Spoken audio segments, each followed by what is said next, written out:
Target ROAS is the best bidding strategy on Google Ads. True or false? Well, this is a very interesting statement. So, each has its own place, I feel, within a Google Ads account. I think, we've obviously moved very much away from manual bidding strategies, which were kind of circa 2017 and beforehand. Really, it's really been post then that Google's algorithm has got much better, and we've moved on to kind of the automated bidding strategies, as it were, main ones being Target CPA and Target ROAS.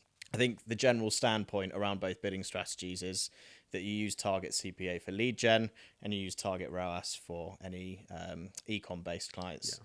In terms of the power of each algorithm, Target ROAS definitely has the edge because it's got an extra element of data that's being calculated within itself, that being revenue. It's always going to be optimizing towards the best way to get almost like the highest average order value from each customer, essentially. So that extra layer allows for a more powerful bidding experience, essentially. The counter to that is, to get the most out of that, you need more data to run through the algorithm, which is going to take it longer to learn. So I think one of the tactics that we use within Google Ads accounts is particularly starting off with accounts where there's not a massive amount of volume. I'm talking about an e-commerce basis here. Actually starting off with the Target CPA is a pretty good place to go, just so you can get learnings through the ad account quicker and it can optimize quicker and you can generally get better results quicker off the back end of that. But actually looking at kind of Target ROAS on the counter to that, obviously getting enough volume through the ad account and switching over to that. Now people are going to ask, how much more volume is required to move over to a Target ROAS bidding strategy?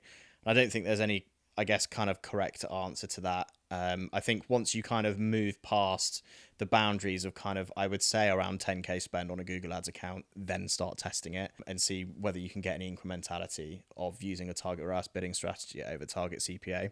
So I think that's the best way to use both of those in conjunction with each other from an e-commerce basis. Now, from a lead gen basis, obviously Target CPA is kind of the kind of go-to because you're trying to generate leads and each one has a static value.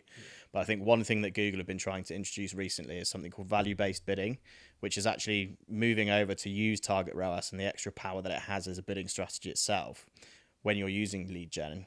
And the way that you do it essentially is you are assigning a value to each of your leads that come through. So whether a telephone call has got more value in terms of like conversion rates of customers to that final conversion at the end of the user journey, signing a higher value to that than maybe an email click or a contact form fill. And then essentially you're giving Google more data to work from on that. And then Google will then be optimizing more towards people that will be making phone calls because they have a higher value assigned to them. And then you can start working off that modeling.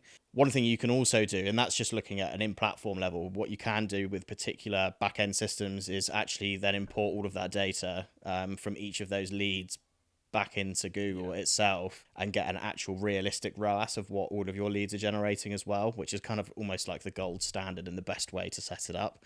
It's quite a technical integration to be able to do, but it is possible, and it really kind of levels up the way that you kind of work with lead gen because it just leverages that Target ROAS bidding strategy even more.